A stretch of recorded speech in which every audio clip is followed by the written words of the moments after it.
daddy? Yes. Why? Because I love basketball. I wasn't born when my dad was in the NBA. Leon Wood feeds Manute. Nice pass and a good slam. I think when I was like about 4 or 5 is when I realized he was a famous basketball player. Baba, you know what your dad used to do, right? Yes. What I used to do? He used to dunk over people. And? He used to shoot over them. Manute. Oh! Big threes from Manute. Look at Charles. He's loving it. I used to watch videos and YouTube, and that's when I like realized. Is he a great daddy? Yes. Why? Because I love him. I love you too. I love you too, Dad. Well, around the world, South Sudan has come to be known for its struggles in its first decade of independence, but it's also managed to make its way to the international basketball scene. The national team has recently made it to the top 100 list of the International Basketball Federation. A training center named after late player Manute Ball hopes to give a chance to the country's emerging talents. It's one of the only basketball fields in South Sudan. Before it opened in 2015, players were practicing on a patch of concrete. The Luol Deng Foundation has transformed it into a training center for young talents. We want to educate our kids, teach them life skills, basketball skills. We'll give them the opportunity to go further their education. We are really proud that basketball is image in our country. You know, when we go compete outside, we represent South Sudan. Mazen is only 16 years old. The 2-meter-tall young man dreams of making the selection to a national team next year and maybe one day play abroad. My dream is to go outside. When I come here, I have to help kids who are not able to play basketball, get them play basketball, provide them good stuff. So that's my dream, to be a pro and come back, help back home. South Sudan is not only about war. South Sudan is going ahead. South Sudan is doing great things. In Juba, basketball is being showcased in several TV and radio shows. Talking about the national basketball team, remember early this year, the team participated in the qualifiers of the AfroBasket in Rwanda, Kigali, where they had an exceptional performance. But for this sports journalist, South Sudanese basketball is still lacking means. We have the talent, both in and outside this country. All that is required now is for the people responsible, the federation, the government itself, because a sport will not develop if the government does not come in to give that supporting hand. Despite these difficulties, South Sudan, which did not exist as a country 10 years ago, managed to be ranked as the 97th country by the International Federation of Basketball.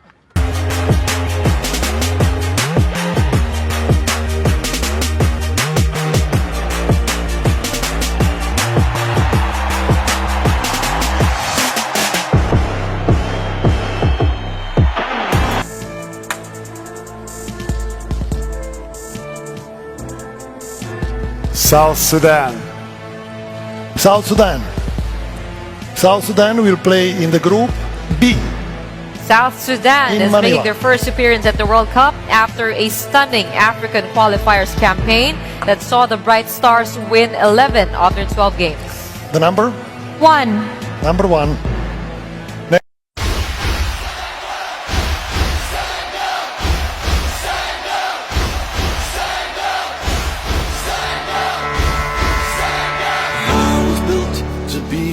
Best, number 1 and nothing less. Lead me to my destiny. I have waited patiently. I have vision, oh I believe. I know I can count on me. So stand up for the champions, for the champions. Stand up, stand up, stand up for the champions.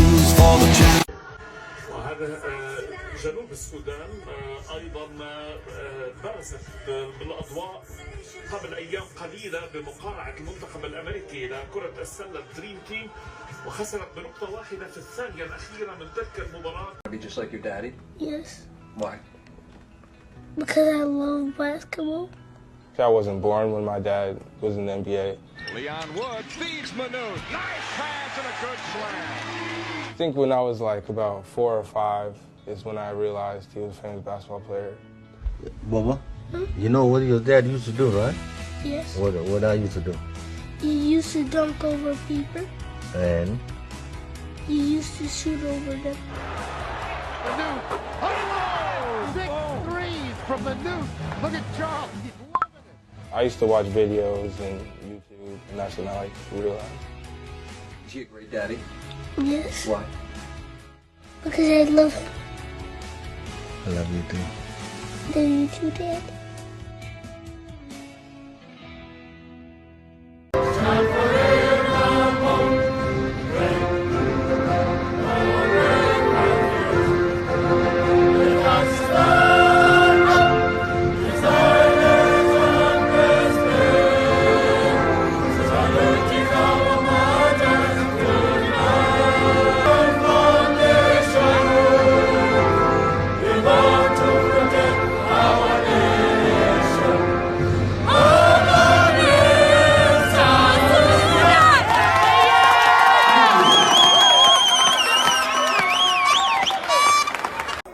We're new, and we want to let people know that we belong here. So each game for us is our biggest game. Some of these teams might have been here so many times and they have experience. For us, every time we hit the floor in our whole history, we've never ever been seen on TV by our people from our country. So even today, I told our guys, back home is the first time they're watching us on TV play live. And that's something for us every time we step on the floor we're proud of. So every game for us is something cheerful. And, even to see our flag up there and the national anthem, it makes us all proud, and we want to change, the story and the narrative about us. We want people to start talking about what we have and what we can bring to the table when it comes to, basketball and Afro-basket. To the fans in South Sudan, we love you. We do everything for you. This is for you. We leave our heart, our soul, our sweat on the court because we know through basketball we unite the family of South Sudan, the people of South Sudan. When we play basketball, everything ceases. Violence stops.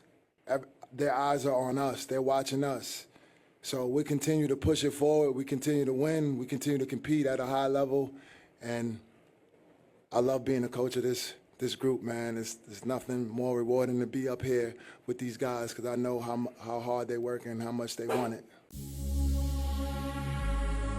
To me, to be honest, this is unique. To see what's happening is really unique. Like if you think about it, because of our fans, we started with playing a tournament in Kenya, and when we were trying to get out of Zone 5. I don't think anyone knew what's really going to happen. We took over the federation and the goal was, to improve basketball somehow. With that first game, it told me a lot of our fans. I think, the passion, the coming together, singing the national anthem with, that much emotion. I think no one knew where it was leading to. And as we kept, moving forward, the support was so strong that our support starts increasing everywhere. I think in the beginning, there was a lot of people that didn't believe, I think the basketball community always knew the potential, but I think the problem has always been internal issues. And I think when the national team came together and we started working together and more people started believing and paying attention, we started to draw, more of a family atmosphere and a community. Even, with all the things that are going on, I believe there's a lot of people that really believe in what we are doing. And there's a lot of people that we believe in what they're doing and they should be joining us. I think the bigger thing for the fans is to continue to kind of enjoy this. I think, this is not just basketball. I think for us, we found something that's so special. Not only is, bringing everybody together abroad, is bringing in a lot of different dialogue. If you think about it, being South Sudanese, there's a lot of conversation that a lot of times are not necessarily the conversation you want to involve yourself in. And right now, adding basketball into this and being #1 in Africa and going to the Olympics, it creates different topics amongst us and amongst each other that only, kind of brings our pride out. Allows us to brag a little bit in a different way. You know how good it feels to see South Sudanese talking about being number one and going to the Olympics. It's not arrogancy. It's just we never had it. So a lot of people don't understand those little things is how you build and change, the narrative. And I'm so happy that our fans are sticking and believing in us, and more and more people are joining in. And I think that when it's all said and done, we're not going to look back at the tournaments that we made. Like I said, we're going to look at how many kids, South Sudanese, that believe and want to play basketball and just sports in general. We should continue to support every sport the way we are doing it. We have the natural gifts, and I think we should excel in a lot of sports, not just basketball. It's big time. It's big time for the country. It's big time for the fans. It's big time for the team. We've worked so hard to get this done. And the team before me, worked so hard to get us in this position to be able to compete and qualify. So, man, it's just a huge blessing, and I'm just glad to be a part of it. Man, it means so much, just to be able to compete every night. To put South Sudan on the map, to let the little kids back at home know that, anything's possible. To give them hope and stuff like that. So I think that's the biggest thing. Oh, I think we met our expectations. We wanted to come in, we wanted to win, we wanted to qualify, and we did that. I understand that we felt like we let one go in the first game, but we always had a chance, and we always gave ourselves a fighting chance. And I'm just proud of this team for being resilient and not letting it, slip away. Man, we love y'all. We appreciate y'all. And always stay positive because good things come. And we love y'all and appreciate everything y'all have done. Never let now. South Sudan. For the young nation. For the culture. For the land. You already know, for the culture. For the next generation. For our people. For my family. Fully at you. For the land. My country and family. For my people. For Panda. Look at that. So excited, so emotional. What goes through your mind when you see these images? I mean, as you can see, I'm already laughing. These are the kind of feeling that, individuals and teams feel when they win something. I think for us as a country, since our independent days, we've been looking for something to bring us together and help us celebrate. And for all these players, a lot of them grew up in refugee camp. A lot of them, left and fled home. To be able just to have, an opportunity for something where they can, be recognized and put the country forward.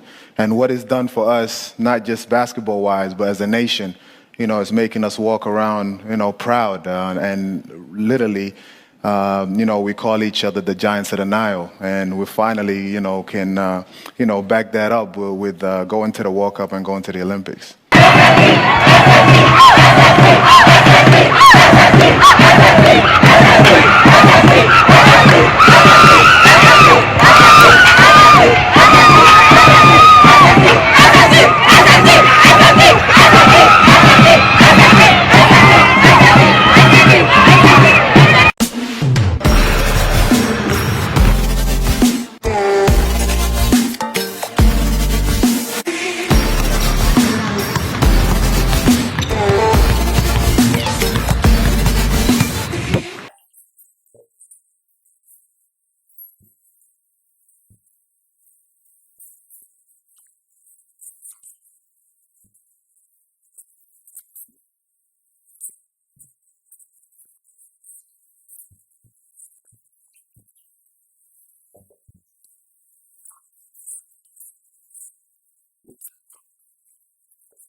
it's like I'm gonna go out there, give it my 100%, and make sure the people behind me that know I'm doing this for the country. Me personally, just go out there, be the best version of myself. Of course, in the basketball court and also outside. When I'm out there in Europe or somewhere, represent the country, I have to do my part of represent the country in the right way. And just give them we're not what you guys see in the media. We're not what you guys read in the newspaper. We totally different. So it's my duty as an individual to do it. And I think everyone's duty has to be the same thing. Just when you're out there represent, even with your colleague or anything like that, just trying to represent your country in a positive way. I think that will lead to chain of people that have the same mindset, and then hopefully we'll share it. Yeah.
I always tell people it bothered me a lot as a kid that I couldn't play for South Sudan. It bothered me a lot that I never got to put the jersey on. It bothered me a lot that I couldn't have conversation where I was trying to convince people that South Sudanese are good at basketball. I know the game, I've seen it. I've been doing camps for young South Sudanese kids for a long time, and I've seen the talent. But then I'll just see them not playing for their country, but then not being picked for the country that they grew up in, or not having the facilities back home to really enhance their skills. So this is just the beginning of it. I think we're going to get to a level where it's beyond this. We're excited because this is the beginning, but there's so much more work to be done. And this is not, it's going to plan. Winning is not it. It's what comes with it. So if we keep winning and nothing is improving back home, then it's pointless. The goal is we know we can win, and we're going to do everything to win. But it's the impact that it makes back home.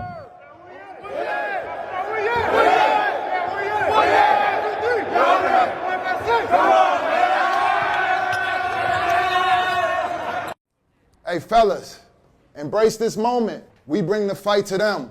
We come out the first 5 minutes and we throw the first punch. We come out the first 5 minutes and we throw the first punch. Let's go.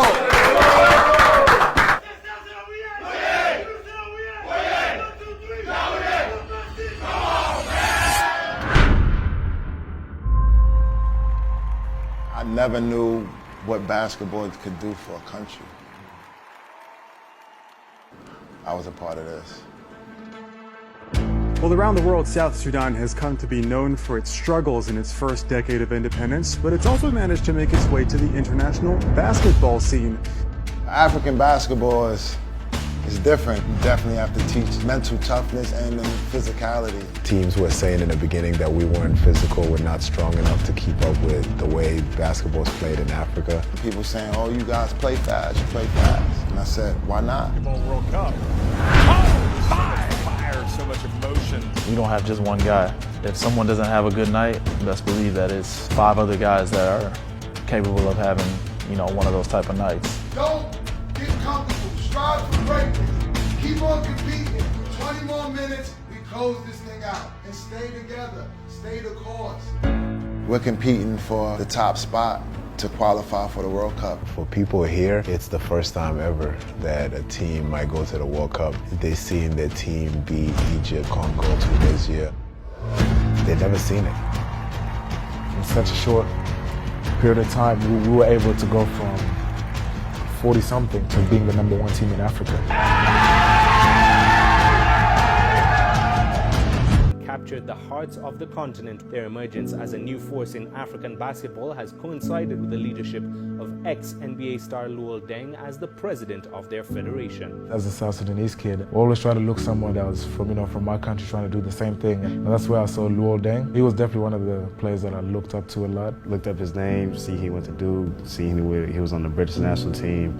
I was like, wow, I gotta figure out a way to be like him. It's one thing for people to say, what they do for where they're from, but he's doing it for a country. He's a natural born leader. He trusted me with something that is so precious to him. To hear these guys' stories of going to refugee camps and displaced from their family, I couldn't imagine living that. My mom was in Gambela and she ended up migrating to Nairobi, Kenya, and I was born in a refugee camp there. My parents moved from South Sudan during the Civil War. They moved to Lebanon, where I was born. I was born in Kakuma, a refugee camp right on the border of South Sudan. And my parents moved there from a will because of the Civil War. Imagine your family fleeing a country and going to find life somewhere else. And instead of you being in that other country and forgetting about South Sudan or enjoying your professional basketball career, you're actually committing to come back and play for the same country that you fled because of the war, and you're the one now bringing all this positivity to it.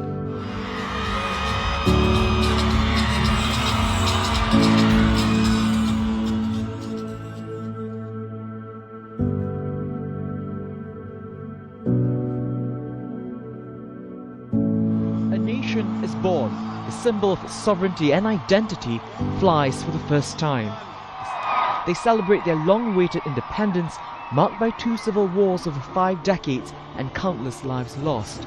South Sudan has been in the longest civil war in Africa. We finally got our independence in 2011. After that time, there's been a lot of internal conflict, wars between different factions, different tribes. I really had a hard time with my country not being recognized, being in the news for the negative things. These people have been killed. There's no food in this region. There's flooding here. Kids dying from hunger or kids going to war. It was always negative. I always said to myself that I'm going to put South Sudan on the map for something positive. Every time we play, this is the only thing that's putting a good image out there for us in our country. To be able to get the chance to represent your country on a global stage is probably second to none. We're trying to fight for something. We're trying to be recognized, be seen in the world as, human beings. Win or lose, we're out there representing South Sudan. We're out there changing the narrative. It's a lot going on in that country. Through basketball, we're connecting the dots. I want these guys to realize what sports does for the country. The sports is going to be the vehicle of unity. We were able to bring people together. We're fighting for something else. We're fighting for peace. We're fighting for each other. We're trying to build as one. It doesn't matter what tribe you're from. We're bringing in guys that are representing South Sudan. It's literally washing that tribalism mindset away. And that's how it should be overall everywhere, not just in South Sudan. Whether it's government, sports, or anything, you pick the best individuals to get that job done.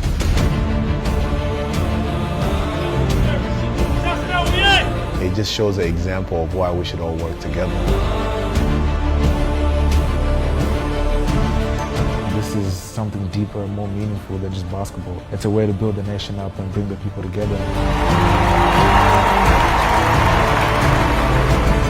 In order for this country to move forward, they're at their best when they come together. So we're just going to keep on pushing the envelope and keep on being the messengers for this young nation.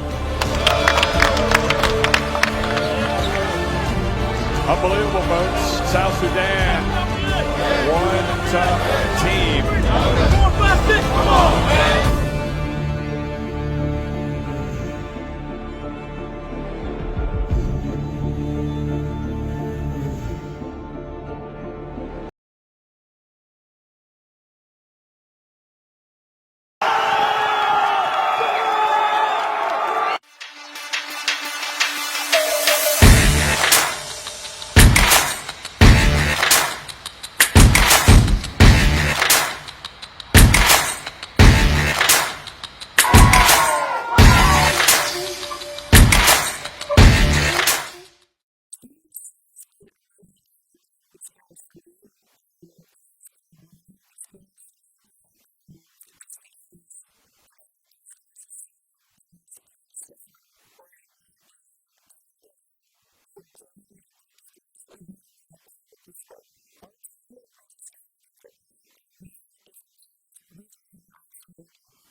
Know that we got a lot of work to do. There's a lot of room. There's a lot of room for growth. But to put basketball aside, I really just want to say thank you. You know, thank you for all you guys for taking the call, coming and representing South Sudan. You know, we're gonna keep building, and you guys are gonna keep getting better. I don't want you guys to think of, you know, we're all competitive and the results is not what we wanted. But at the end of the day, you guys got to understand, you know, this is an opportunity for you guys to represent South Sudan, and I think it means a lot more to a lot of people than just basketball. You know, at the end of the day, we want to win, and we are going to, and we're going to compete. We know that. You guys know that. We're going to keep on getting better. But what's like for me, what's so important is all the young girls that are watching you guys and all those fans out there to get an opportunity to show up and not actually watch somebody else. You know, watch their own country and support their own country.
If you're confused how the youngest country in the world, which doesn't have a single indoor basketball court, only lost to the United States by 1 point yesterday, it's because of this man right here. You see, in 2019, Luol Deng got a call from his brother about a job opportunity he could not pass up on. Their home country of South Sudan needed someone to run their basketball program. They had no funding, so not only was Deng not going to get paid for this, he'd have to invest his own money to build up South Sudan basketball. They had no facilities, they practically had no team, but how could Luol Deng say no to this? You see, Deng was born in South Sudan. It was before they were an independent country, and at 5 years old, his family had to flee to Egypt during their civil war. It was then, as a refugee, that Deng was introduced to basketball by Manute Bol. Fast forward a couple decades, and Deng had become an NBA All-Star that made almost $200 million.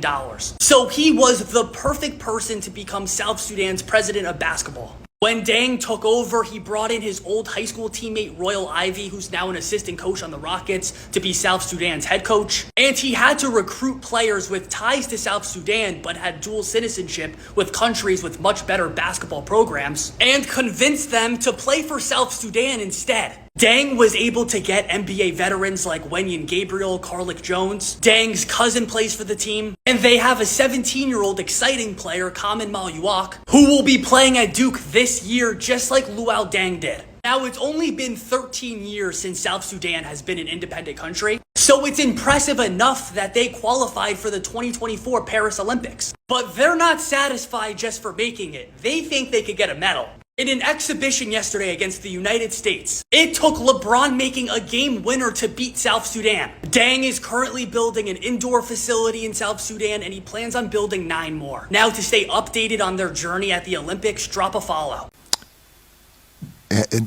Like I said, and I'll keep on saying, we haven't done anything yet. We're 6-0, but we still have another window to go, and it gets tougher. So we got to keep on building it. And keep on believing, keep on trusting in each other. And the sky is not the limit. It's just a bird's eye view, you know. Man went to the moon, so the sky is not the limit for South Sudan. We keep on reaching for the stars, and that's who we are. You beat twice the reigning African champion in a row. So what will be the limit now? Honestly, I don't think we have a limit. I mean, we can, shoot for the stars, aim for the moon. I mean, honestly, I feel like we have so many guys that are capable of, doing something each night, and that's why we're so dangerous. And I feel like our versatility, on any given night, we got several players that can do spectacular things. And tonight, as a group, collectively, we did a great job of playing together. It wasn't just one person. And as a team, coaching staff, everybody, they did a great job of, game planning and getting all the scouting and everything put together. And we just went by that. And obviously it led to a victory, so. Your number 6, Deng, just talk about that he's so young and just some of the plays that he's making and decision-making that he's going through on the court. Well, we call him D-Hoops. He just turned 20 yesterday, and he can play. Yeah. And he put on a show today for the world to see that, he's going to be around on this national team for time to come. He's just a gamer. Yeah. He wants the big moments. Same like with Double M. He had it going, and we put the ball in his hand, and he delivered. And he has no fear. He didn't even flinch. He said, "Coach, you give me confidence." So I just kept on riding with him, and he came through, and he's a tough cookie. Your team looks like they look like they could take on anybody. They could take on the world. Yeah, it's mentality. Yeah. That's what we talk about. Got to have a mentality, a mindset that when we walk in between them lines, we're here to compete no matter who you put out on the floor. And we showed it tonight, and that's just our mindset. Like, we're going to go into any fight. We're going to come swinging, throwing haymakers. Mm-hmm. And that's what the guys did. We're young, we're having fun, and they play free. And like I said, they didn't flinch. And that's South Sudan basketball for you. I saw what soccer did to Ivory Coast and what it's done to Brazil and so them other countries, how we united everybody else. I needed something that was, I believed I could bring my people together. It had to be something that I was, I was good at. So, the fact that the sports bring people together, and whether it could be one voice through sports, it unites everybody. So my job was just play as long as I can, as hard as I can. Somebody would like my game and would want to, and just do right. And sports keeps you out of trouble. So, I just get up every day and play basketball because I just. South Sudan to be introduced first. Tenny Backput. He really wants to make the FIBA Basketball World Cup. And the pressure ramps up from Rwanda, who stepped forward. Hands up. Nuni Omar, and the throwdown. Deng Truth picked up his dribble and then had problems. There's the alley-oop and put down by Deng Truth. McCoy. Little pass and the throwdown by Deng Truth. South Sudan starting to rock and roll. And they're in their zone again, Rwanda, so South Sudan trying to get it inside and back out. And the three is down. Kwani. He will go to the line. Great pass from Omar. There's Matiang Mu. Oh. And the follow by Deng Truth. Saw Measure was looking for a charge.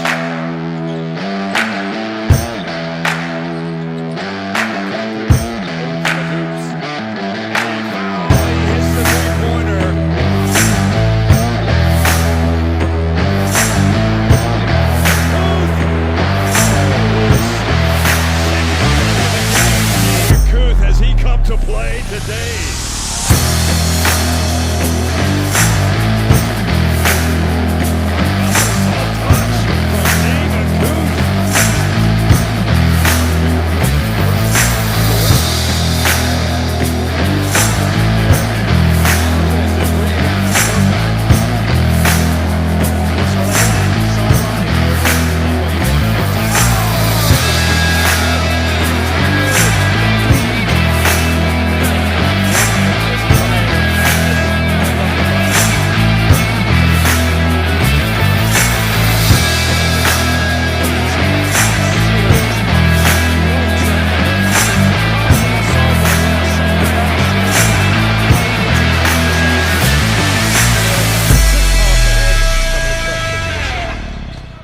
Good team effort. Tenny put, looks good. It is good. Jackson McCoy time. Little runner and gets it to drop. This is the South Sudan team being introduced to the court. They're trying to qualify for the World Cup for the very first time. Came from Sunday Dech. The layup here, no good. The rebound easily claimed and thrown down by Deng Akwaf. Abimana. Turnover. Breakaway opportunity. Sunday Dech into the corner again. Oh, thrown down. Missed two-point attempt from Faraha. The long three is good. Couple of big moments for South Sudan. And the first three-pointer since right at the start of this fourth quarter, where they cut that deficit to one with another three. But a quick response from South Sudan. And he is not going to waste his opportunity for a little bit of showtime. Put him in the dunking contest. And South Sudan closing in on what is going to be a huge cause of celebration for every South Sudanese. Sunday Dech into the corner again. Oh, thrown down.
Jones goes for three. Got it!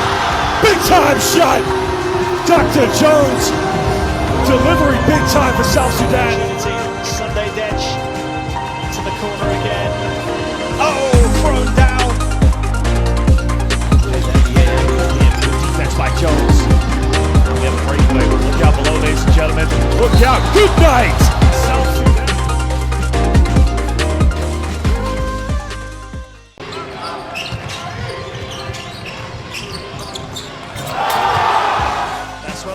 Sideline. Turn it over, not what you want out of a timeout. Oh! The FIBA Basketball World Cup. Oh my! Yes, with it now. What a rejection! He's got to get something going. A step back. Jackson McCoy goes in. Oh baby! Travel against Kakuth.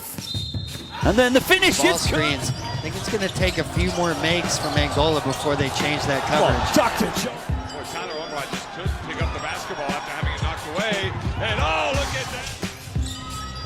Fazmo boots off Kinsler.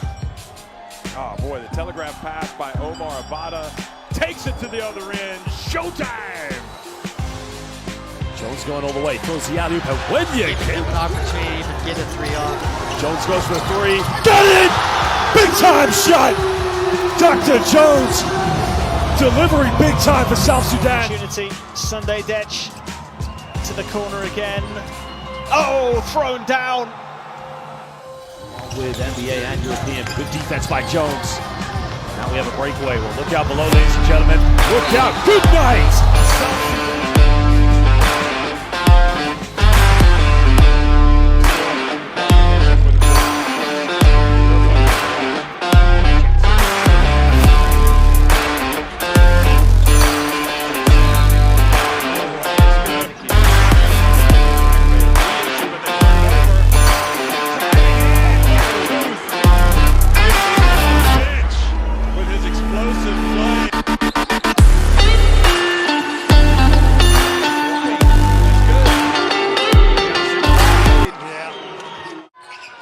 Takes on Kenya in the qualification round for the quarterfinals. The loser will face Nigeria in the qualification round. A nice drive again by Matang Mu. 4-point lead. Dwayne Ding pass to it. Goes in this time. He makes no mistake. Somebody that can put the ball in the basket. That was a huge play. There's Dwayne Ding, however. A little bit of hang time. Double clutch. 6. He is a jack in a box. No one's going to stop him.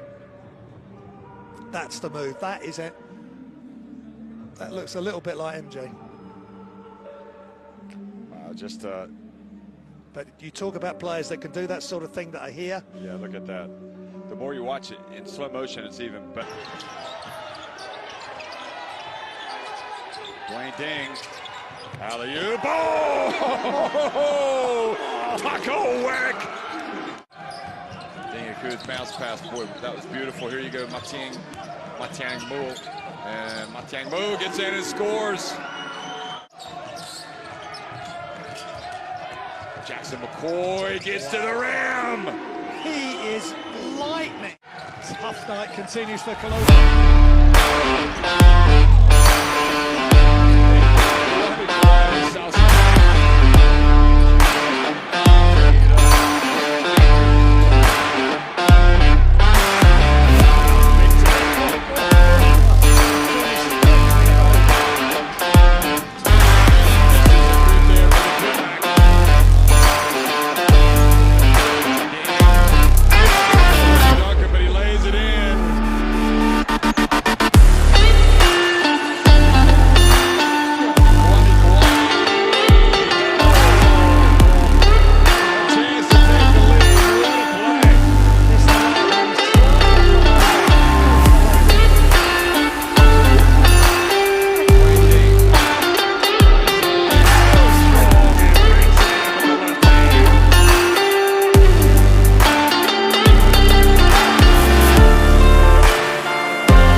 It's amazing what Lual and their federation have done to put this team together. They're very talented.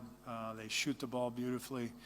And, you know, Carlick Jones caused a lot of problems for us, you know, triple-double, and obviously was breaking down our defense, which allowed them to make and have so many open threes. So just an incredible story. I'm really happy for them, for Lual.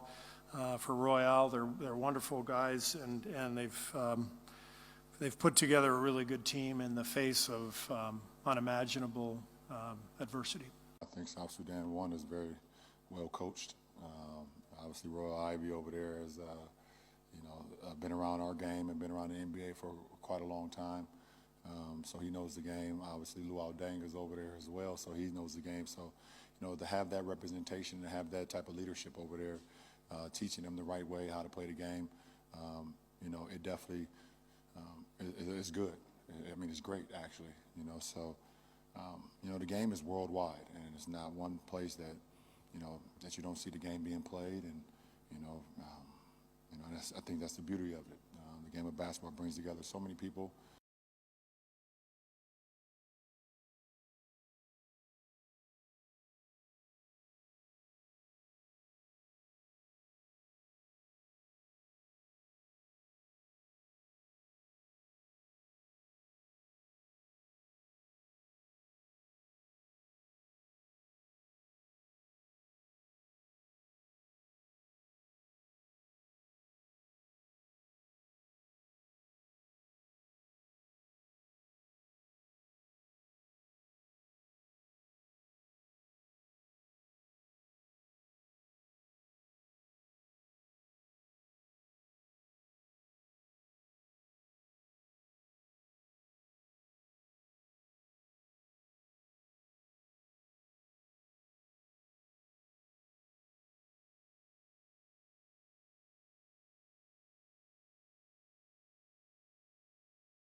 And let me just say this. Don't get it twisted. Team USA, my country, 'tis a thee, got their ass kicked by South Sudan. Don't let that score fool you. If you didn't watch the game, I don't want you to see that score and think, oh, wow, this was a really competitive game. No. South Sudan was in control of that game. They controlled the pace. They dictated what USA could do on the offensive side. The first half, it was all South Sudan. The only reason Team USA won the game is because LeBron had to get in his bag. And even then, we talk about LeBron's 23 points. They had a player that had 24. Carlik Jones, right here, triple-double. A triple-double on Team USA. And South Sudan's a young team. It's a young country. But they're not an exception to any rule. They were hooping. They're that good. This was not a fluke. They are scary good. And all the other countries should be afraid. Because once they learn how to close out games, once they learn how to keep leads, oh, it's a wrap. It's a wrap for us.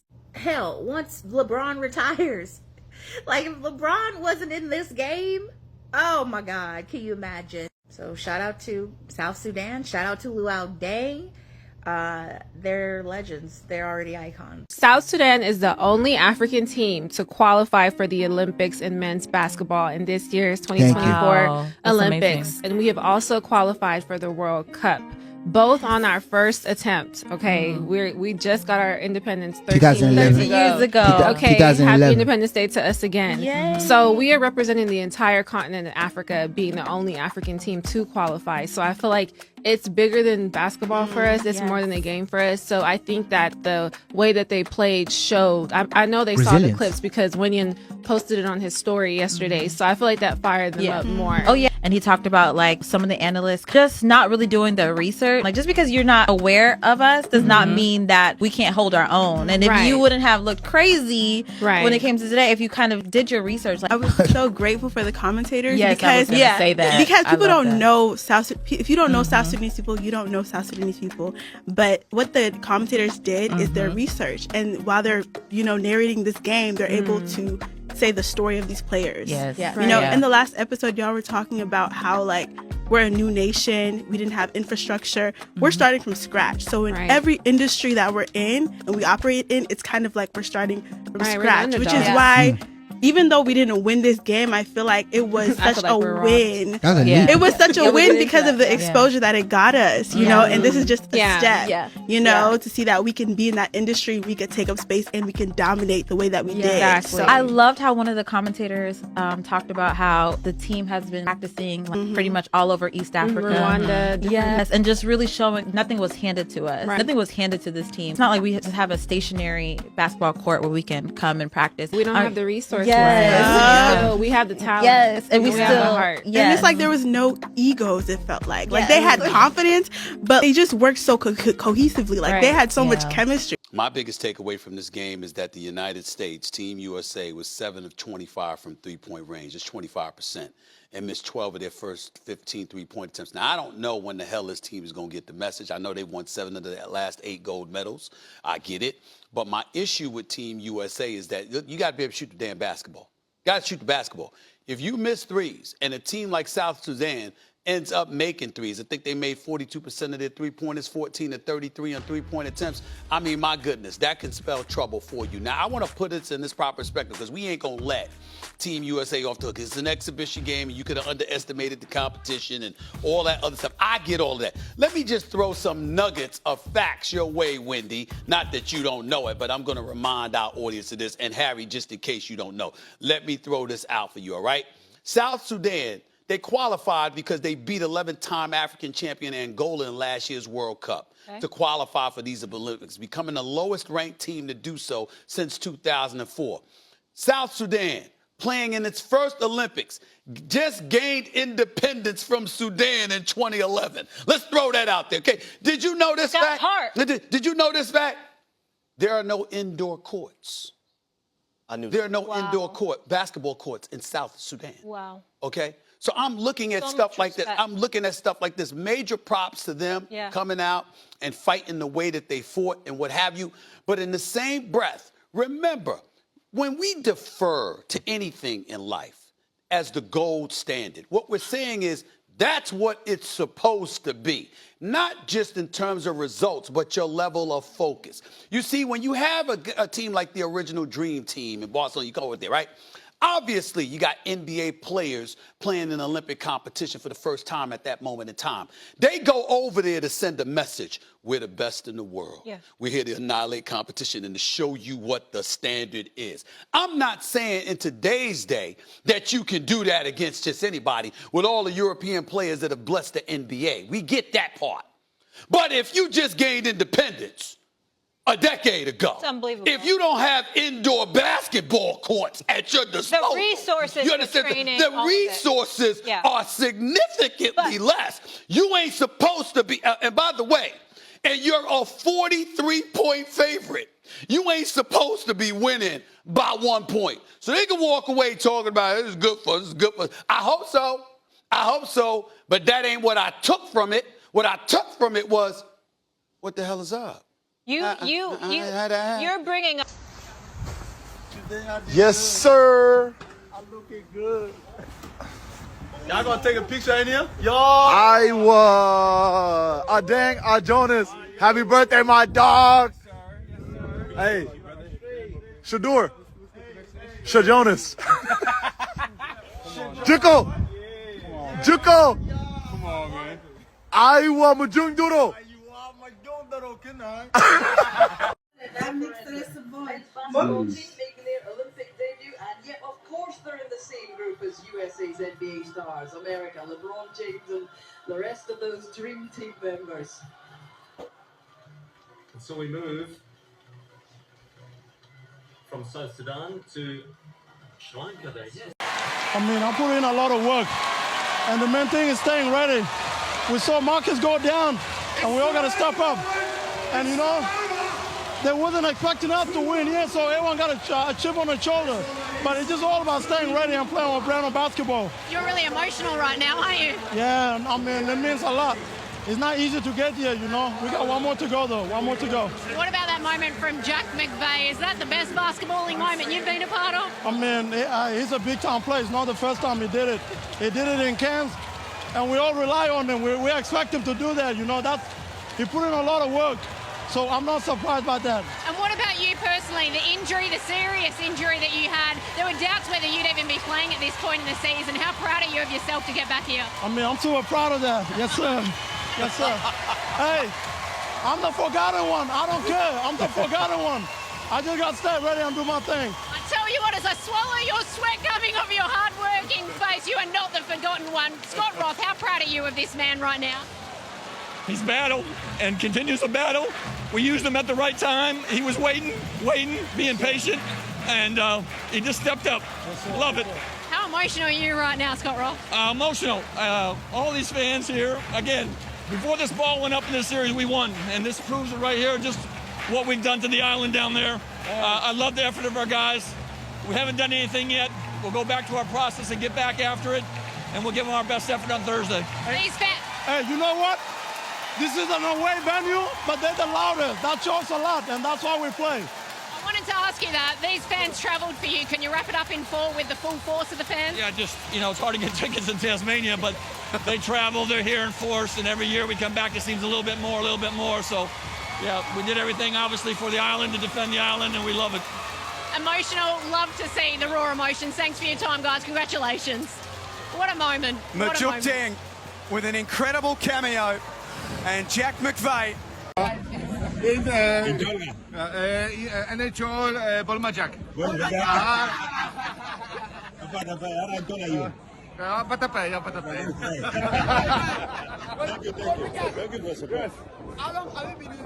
I've been there for. Be just like your daddy? Yes. Why? Because I love basketball. I wasn't born when my dad was in the NBA.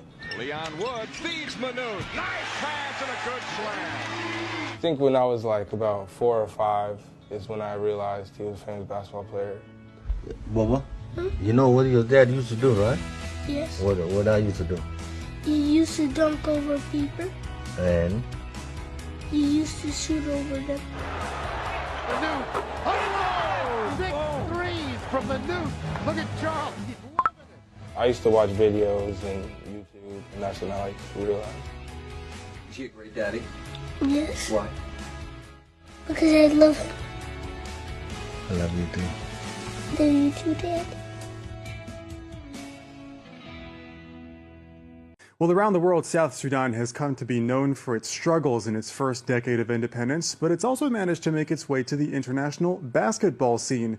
The national team has recently made it to the top 100 list of the International Basketball Federation. A training center named after late player Manute Ball hopes to give a chance to the country's emerging talents. It's one of the only basketball fields in South Sudan. Before it opened in 2015, players were practicing on a patch of concrete. The Luol Deng Foundation has transformed it into a training center for young talents. We want to educate our kids, teach them life skills, basketball skills. We'll give them the opportunity to go further their education. We are really proud that basketball is image in our country. You know, when we go compete outside, we represent South Sudan. Mazen is only 16 years old. The 2-meter-tall young man dreams of making the selection to a national team next year and maybe one day play abroad. My dream is to go outside. When I come here, I have to help kids who are not able to play basketball, get them play basketball, provide them good stuff. So that's my dream, to be a pro and come back, help back home. South Sudan is not only about war. South Sudan is going ahead. South Sudan is doing great things. In Juba, basketball is being showcased in several TV and radio shows. Talking about the national basketball team, remember early this year, the team participated in the qualifiers of the AfroBasket in Rwanda, Kigali, where they had an exceptional performance. But for this sports journalist, South Sudanese basketball is still lacking means. We have the talent, both in and outside this country. All that is required now is for the people responsible, the federation, the government itself, because a sport will not develop if the government does not come in to give that supporting hand. Despite these difficulties, South Sudan, which did not exist as a country 10 years ago, managed to be ranked as the 97th country by the International Federation of Basketball. Sunday Detch is one of 4 current NBL players who have jumped through hoops to represent South Sudan. The basketball squad of the world's youngest country set to make Games history, becoming the first team to represent the nation at Olympic level. The road from community courts to Paris hasn't been easy for South Sudan or Perth Rhino Basketball Academy alumni Sunday Detch. I think our journey so far has been nothing short of a miracle. So to be out there, we've got nothing to lose. The academy a breeding ground for South Sudanese basketball talent, but Detch's on-court future wasn't always so certain. I think at 12 I had aspirations of playing AFL footy, so basketball wasn't even on the radar. Otherwise known as the Bright Stars, they dazzled the basketball world last year, locking in their Games debut after becoming the highest-ranked African nation in their first ever World Cup. Oh, it feels like a lifetime ago, you know, but no, the emotions were raw, they were genuine, and I think it was something that we didn't really think could happen in this shorter time frame. Detch and the rest of the squad looking to build on the foundation laid 11 years ago when the country joined the international circuit. I'll be ready, whatever the opportunity presents itself, whether it's, guarding Steph Curry, LeBron or KD, whichever one. I think it's going to be something I'll cherish. Top Olympic seeds on notice after the world number 33 pushed the reigning gold medalist USA to the final buzzer in a pre-games friendly. We're going to go out there, follow our game plan, and we're there, we deserve to be there, and we're going to give it our best shot. The next generation of Rhinos, currently coached by Detch's brother, won't be the only ones keeping a keen eye on their hometown heroes. There are 64 tribes in South Sudan, and when that ball goes up, you forget about the tribalism, you forget about everything else that goes on around the country, that we just sort of focus on looking at that flag being represented. James Broadhurst for 10 News First. To the fans in South Sudan, we love you. We do everything for you. This is for you. We leave our heart, our soul, our sweat on the court because we know through basketball we unite the family of South Sudan, the people of South Sudan. When we play basketball, everything ceases. Violence stops. Their eyes are on us. They're watching us. So we continue to push it forward. We continue to win. We continue to compete at a high level. And I love being a coach of this group, man. There's nothing more rewarding to be up here with these guys because I know how hard they work and how much they want it.